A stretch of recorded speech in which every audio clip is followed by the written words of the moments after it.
Again, this hadith is reported in Sahih Bukhari on Miswar bin Mahrama and Marwan. They say, when Holy Prophet sallallahu ta'ala alayhi wa sallam, he was among the companions, and in the day of Hudaybiyah, they were there as the representatives of the Meccans.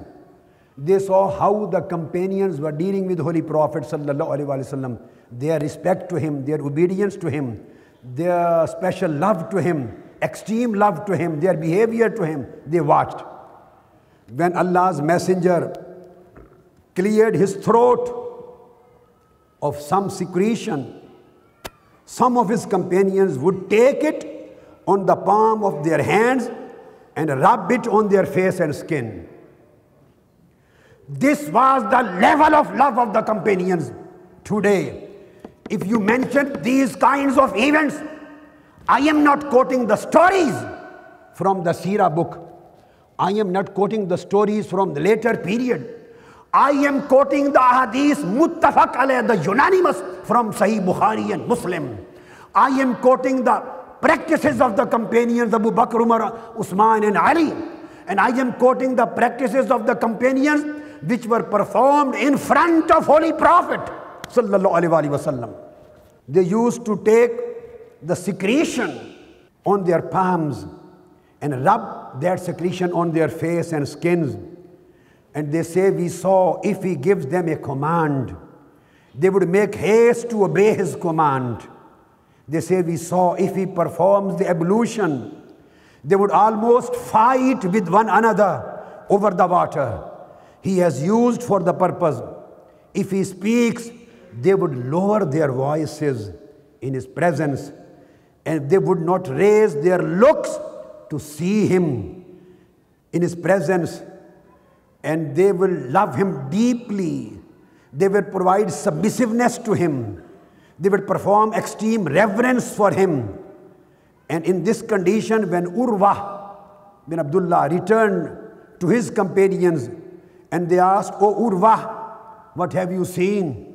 Urwa stated to Meccans, the people of Mecca, he said, "Oh my people, faraja Urwa ila ashabihi, faqala ay qawm, wallahi, laqad wafaftu ala al-muluk, wa wafaftu ala Qaisar wa Kisra wa Najashi, wallahi in ra'aytu malikan, qad to yu'azzimuhu ashabuhu, ma yu'azzimu ashabu Muhammadin Muhammada, sallallahu alayhi wa sallam."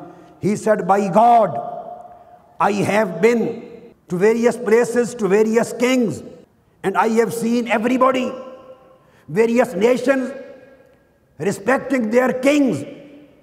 But I saw that if this prophet clears his throat out of some secretion or saliva, some of his companions would take it on the palm of his hand and they will rub it on their face and skin on their chest. And I saw if he gives them a command, they would make haste to obey his commandments. I saw if he performs ablution, they would almost fight to get a single drop of water which fell down from his ablution on the earth. And they would never allow a single drop of the water of his wuzu to drop on the earth. And I saw if he speaks, they would lower their voices in his presence and would not raise their looks to see him because of their deep love, submissiveness, and reverence for him. And then Urwa therefore returned to his companions and he said, "Oh my people, by Allah, I have visited the kings, I have visited the Kaisar of Rome, I have visited the Khusro of Iran, I have visited the Najashi or Habsha, and by Allah, I have never seen a king revered, respected and revered by his companions to the extent that the companions of Muhammad revere Muhammad in any case." So you are not in a position to fight him. You are not in a position to combat him. If they don't allow a single drop of his ablution to fall down on the earth, how would they allow you to reach to his body? They will allow to cut their necks and everything, but you won't be able to reach him. So the best way is to submit before Prophet Muhammad sallallahu alaihi wasallam and not to decide with him. My dear brothers, sisters, and my dear sons and daughters, this was the standard of love. This was the standard of respect and reverence rendered by the companions for Holy Prophet sallallahu alaihi wasallam. And this was the level of their spiritual link. This was the level of their relationship with Holy Prophet sallallahu alaihi wasallam. And I have not quoted a single hadith other than Bukhari and Muslim. Not a single hadith of weak chain. I have quoted hadith unanimously agreed upon between Bukhari and Muslim.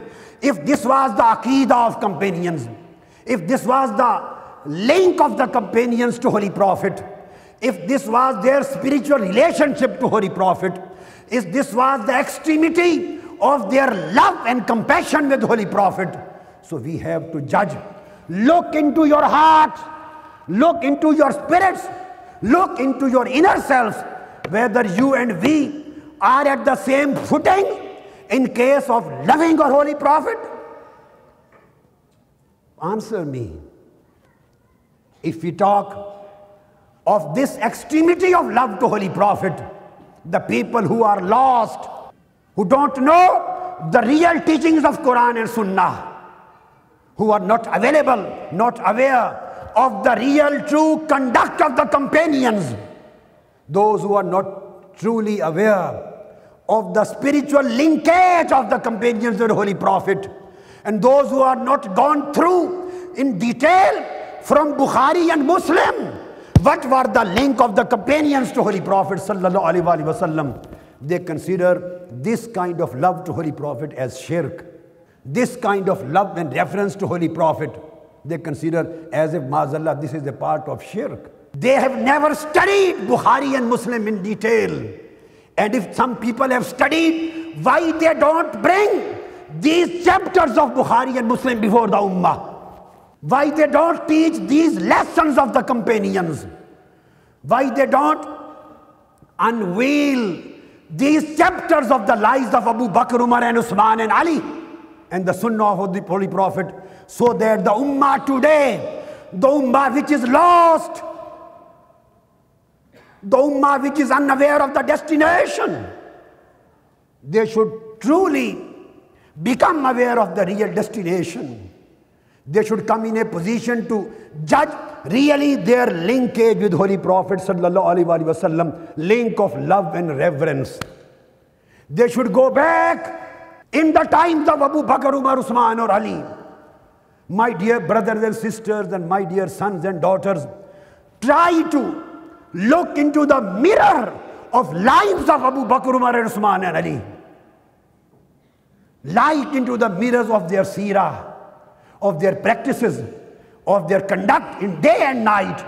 See how they used to deal with Holy Prophet, how they used to love Holy Prophet, how they used to revere and respect Holy Prophet, how were they connected to Holy Prophet, how Holy Prophet was in their lives, how Holy Prophet was in their thoughts, how Holy Prophet was in their heart. In order to restore the balance, we are required positively to restore the link in the same way which was between Abu Bakr, Umar, Usman, Ali and Holy Prophet sallallahu alaihi wasallam. Come back to that link which is lost. Come back to that relationship which has gone away, which has been forgotten. And those lessons which are forgotten lessons and you normally don't hear in the khutbahs of Jummah. You don't listen about these lessons in the teachings of ulama. Why these teachings have been forgotten? Why they are not aware of these teachings? Why we are disconnected?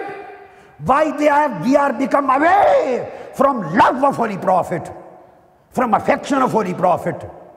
from respect and reverence of Holy Prophet, we need this nature of connection with Holy Prophet to restore the balance in this world, balance of Iman. Unless we come back to the practice of Abu Bakr, we come back to the practice of Umar, we come back to the practice of Usman and Ali, and we come back to the practice of thousands of companions, how they used to deal with Holy Prophet. We won't be able to restore the balance of ummah today. Balance of ummah, balance of our iman, and balance of our spiritual life rests in true going back, returning to the love of Holy Prophet, returning to the reverence of Holy Prophet, returning to submission and obedience to Holy Prophet, and returning to support of Holy Prophet sallallahu alaihi wasallam in letter and spirit.